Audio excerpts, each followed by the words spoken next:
To understand the ash consumption culture, we first need to get to know the people who started this ritual. The Yanomami is an indigenous group of American Indians who live in the forests and mountains of southern Venezuela and northern Brazil. They are the largest indigenous tribe in South American continent with a population of approximately 32,000. They are Indian by ethnicity and the word Yanomami symbolizes human being. They live in a large circular communal houses called llanos or shabunos. Some can house up to 400 people.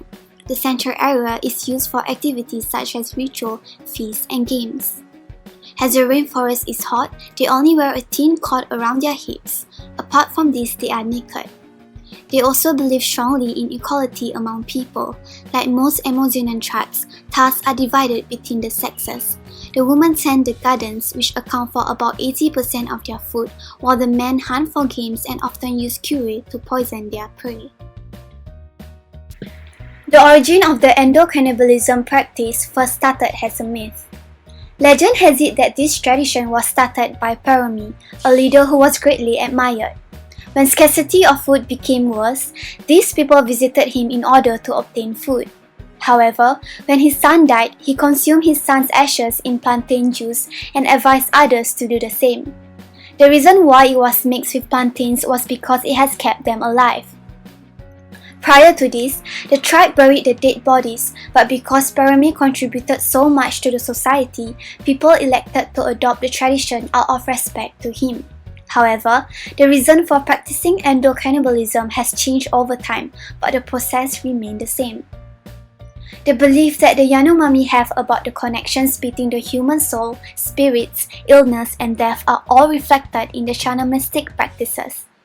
They do not believe that death is a natural occurrence of life. Instead, they believe that a rival tribe's shaman sent an evil spirit directly to strike someone in the tribe. There are hundreds of Hekura that exist. Some examples are moon, animal, and darkness spirit. Shamans are spiritual leaders that maintain the survival of the community by interceding between humans and spirits. Since they believe that physical and spiritual worlds are one, there is a close association between the human and the soul. After death, the Yanomami believe the human soul will find its way to Hedu, a paradise above earth. The physical body, on the other hand, has to vanish from the earth so that it can be metaphysically transformed from a mortal entity to a spiritual one. This is done through endocannibalism of the dead. This drinking of the dead is thought to be the way for the deceased soul to enter the body of their living descendants, thus providing spiritual and physical strength to combat the evils of the jungle. The soul is only able to achieve a full salvation if the family eats the ashes. If this is not carried out, the Yanomami believe that the soul becomes an evil spirit which will harm the community and bring diseases to the family members. For instance, in 1968, a group of ethnographers from the University of California visited the tribe. They brought 2,000 doses of vaccine and vaccinated the tribesmen. Over the 3-month period after the vaccination, the worst epidemic in the history of the tribe broke out.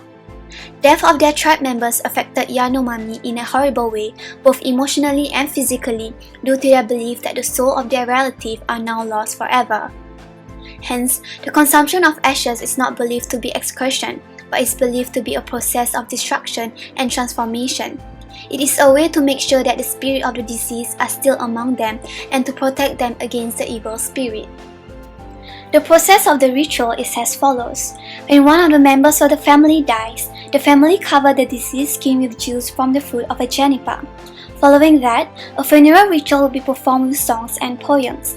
The deceased body will then be burned, together with their earthly belongings. Then, the bones of the deceased are crushed into powder and added with the ashes to a soup made with plantains. The group members of the family will then drink the mash. In the case of the men who were killed by their enemies, their ashes are drunk only by the woman. Ashes of such men may remain in the village for years until his kin feel that his death has been avenged. Should many people die at one time, as during an epidemic, the bodies of the deceased are taken into the jungle, placed in trees, wrapped with bark and wood. So what are our thoughts on it? Like any other society, we each have a distinct culture with different values, creation myths, and heroes. Our way of being is certainly tied to our biological heritage, but the differences we see across culture are the products of life experience with cultural norms shaped by our environment into which we are enculturated that form and shape our thinking. The belief that all living organisms and all parts of it have spirit is an important part of the Yanomami culture. One can then conclude from these observations that they are heavily dependent on their environment and deeply cherish all the resources that it has to offer. This conclusion is significant and plays a major role in how they are affected by outside forces. Therefore, the practice of endocannibalism by Yanomami tribe should be respected as a cultural practice. This is their way of life and we should not judge them on the basis of our values.